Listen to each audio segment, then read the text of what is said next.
श्रोता प्रेमियों, मैं राम सागर शास्त्री आप लोगों के समक्ष रखने जा रहा हूं सूर्य और चंद्र की कथा। देखिए, सूर्य का जन्म कश्यप ऋषि की पत्नी अदिति से हुआ था।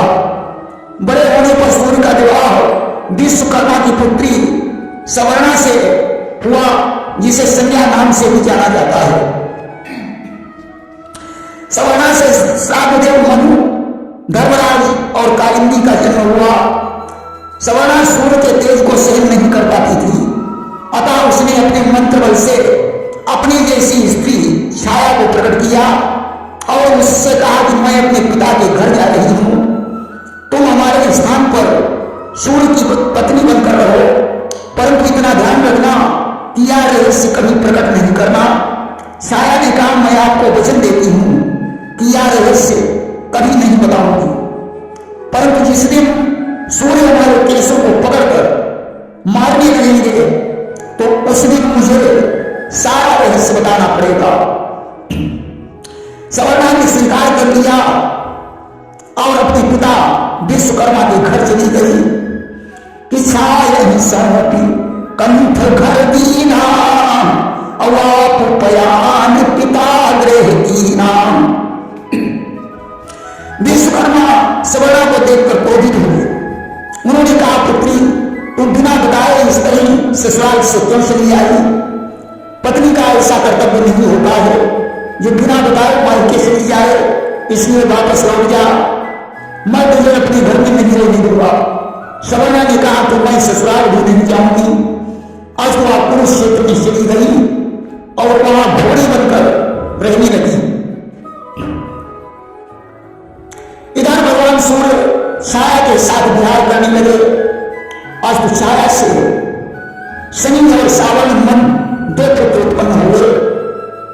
अब तो छाया अपने पुत्रों से अधिक प्रेम करने लगी और सवर्णा की संतानों से उसे नफरत रहने लगी कि निज पुत्र होते लाड़ आवई और सौते के पुत्र निरखी जरिया आवई।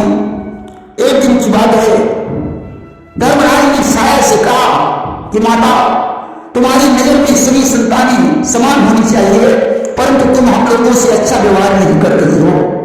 तुम्हें सावन मनु और शनि से विशेष प्रेम है कि धर्मराज जब कही ऐसी बात और छाया हनी पीठ बहुलाता। इस बात पर क्रोधित होकर छाया ने धर्मराज के पीठ पर लात मार दी। इसी बीच भगवान सूर्य भी आ गए। छाया का ऐसा व्यवहार देखकर उन्होंने उसके केशों को पकड़ लिया और मारने के लिए उद्यत हो गए। उन्होंने कहा, दुष्टा, तू कैसी माता है जो बच्चों को अलग अलग दृष्टि से देख रही है? छाया ने कहा, क्षमा करना देव, ये तीनों संतानें हमारे नहीं हैं।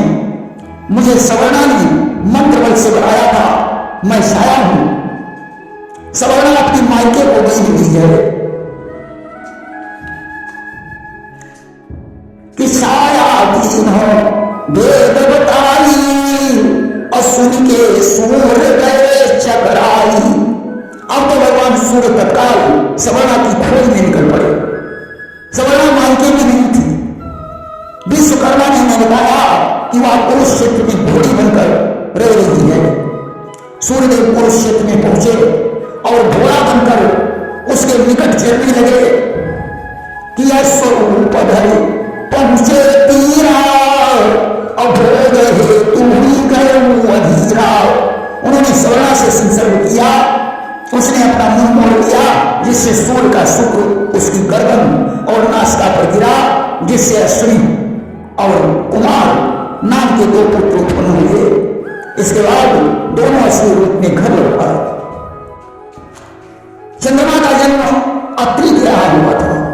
प्रजापति दक्षिणी अपनी 27 पुत्रियों का विवाह चंद्रमा के साथ कर दिया, जिन्हें 27 नक्षत्रों से जाना जाता है।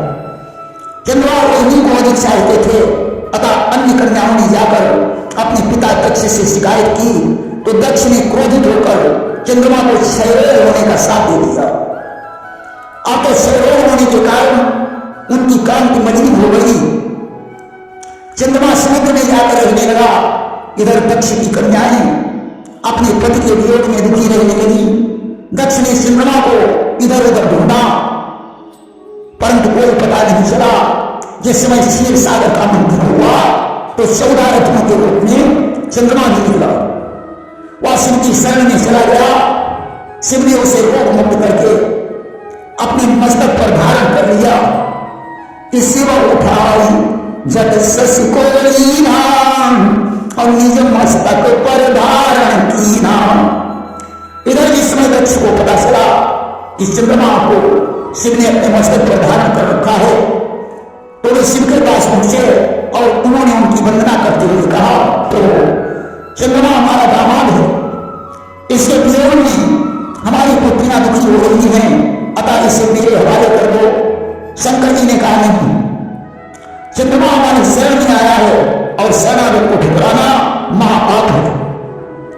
दक्ष ने कहा, आशुतोष, आपको ये भी तो ज्ञात होना चाहिए कि पति के वियोग पत्नी के लिए कितना असहनीय होता है।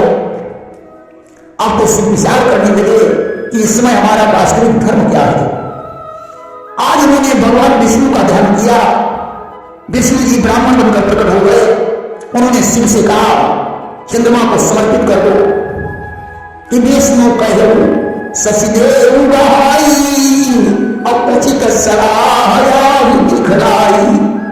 शिव ने कहा, मैं अपने हाथों से इसे समर्पित नहीं कर सकता हूं, अतः आप धर्म को जानते हैं, इसलिए आप ही हमारे मस्तक से खींचकर दक्ष को समर्पित कर दें।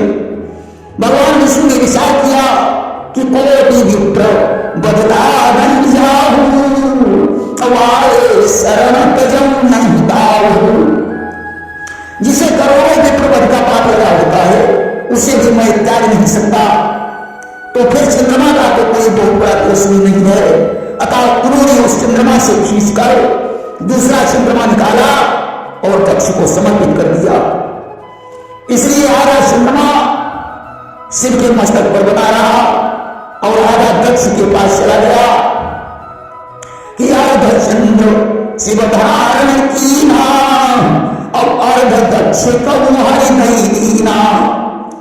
परंतु दक्ष के पास के चंद्रमा था, वो स्थापित होने के कारण क्षयरोग से युक्त था।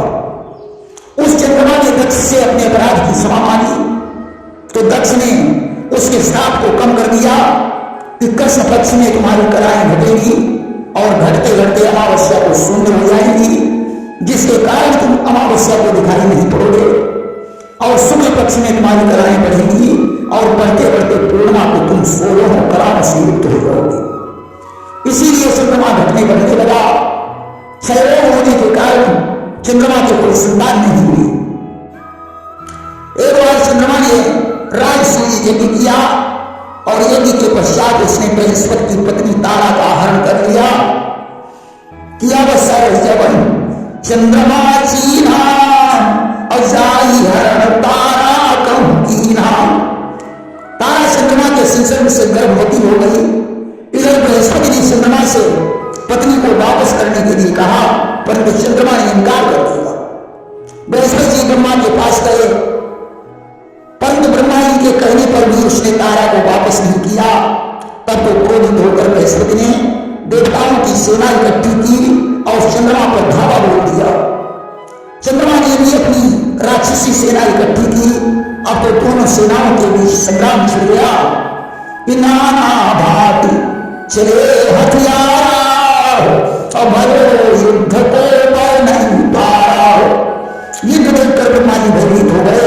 उन्होंने दोनों सेनाओं को युद्ध करने से रोक दिया और चंद्रमा से कहा, बृहस्पति की पत्नी को वापस कर दो। यही अच्छी बात है, क्योंकि किसी के धन को हरण करके वापस कर देने पर कोई अपमान नहीं होगा। आज चंद्रमा ने तारा को वापस कर दिया, परंतु तारा ने बृहस्पति के क्रोध के कारण अपनी गर्भ को गिरा दिया। अब तो बच्चे को देखकर बृहस्पति कहते हैं कि ये मेरा पुत्र है। चंद्रमा कहता है कि मेरा पुत्र है। ब्रह्मा ने तारा से पूछा कि तुम बताओ कि ये किसका पुत्र है। तारा ने कहा, सत्यता तो यही है कि ये चंद्रमा का ही पुत्र है। अब वो बच्चा चंद्रमा को समर्पित कर दिया गया। जिसका नाम बुध हुआ, ब्रह्मा जी ने उसे ग्रहों में स्थान दिया और भूतल पर अभिषिक्त कर दिया। जो इलावत खंड में अंबिकापन के निकट कुटी बनाकर तपस्या करने लगा। कालांतर में उसका विवाह साधुमन की पुत्री इला से हुआ, जिसके द्वारा पूर्वा नामक पुत्र का जन्म हुआ कि बुद्ध देव एक सुत उपजावा और सोई जग पूर्वा कहलावा। वही वो पुत्र पूर्वा के नाम से विख्यात हुआ, जिससे चंद्रवंश चला। प्रेम से वृंदावन बिहारी लाल की जय।